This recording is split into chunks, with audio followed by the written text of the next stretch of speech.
लंडनहून आणलेल्या वाघनखांसंदर्भात विरोधकांच्या शंका या कायम आहेत। मुख्यमंत्री एकनाथ शिंदेंनी ही शंका फेटाळली आहे। ती वाघनखं अस्सल असल्याचा दावा केलाय। तर शंकेखोर विरोधकांचा उपमुख्यमंत्री देवेंद्र फडणवीसांनी त्यांच्या स्टाईलमध्ये समाचार घेतलाय।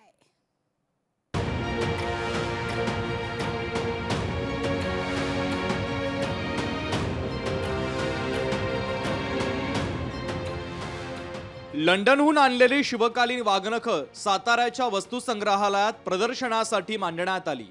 या वाघनखांच्या प्रदर्शनाचं मुख्यमंत्री एकनाथ शिंदे यांच्या हस्ते उद्घाटन करण्यात आलं।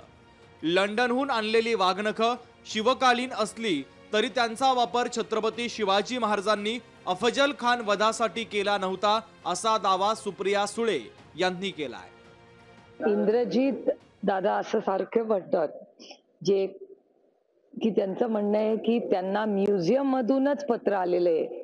जिथून ही वाघनखं आली आहेत त्याच म्युझियमनी पत्र लिहिलंय इंद्रजीत सावंतांना की ही वाघनखं नक्की ओरिजिनल आहेत का नाही हे माहिती नाही।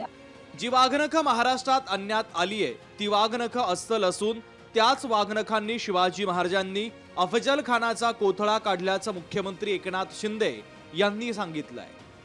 हे छत्रपती शिवाजी महाराजांनी ज्या वाघनखांनी अफजल खानाचा कोथळा काढला ती वाघनखं येत आहेत हे बघून सगळ्यांच्या मनामध्ये खरं म्हणजे एक अभिमान, एक गौरव वाटला पाहिजे, एक स्फूर्ती आली पाहिजे। परंतु ठीक आहे, काही लोकांना फक्त राजकारण करायचं असतं।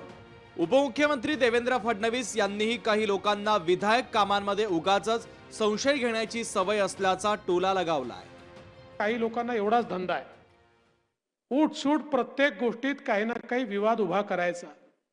हे असंच असेल तर, ते तसंच असेल तर। पण खरं म्हणजे हा रोग आजचा नाही आहे।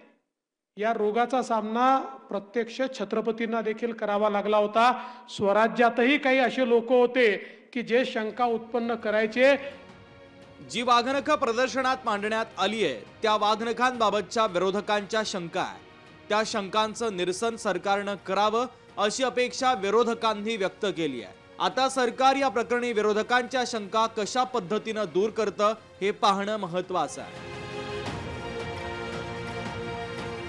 इम्तियाज मुजावर सह ब्युरो रिपोर्ट, लोकशाही मराठी, मुंबई।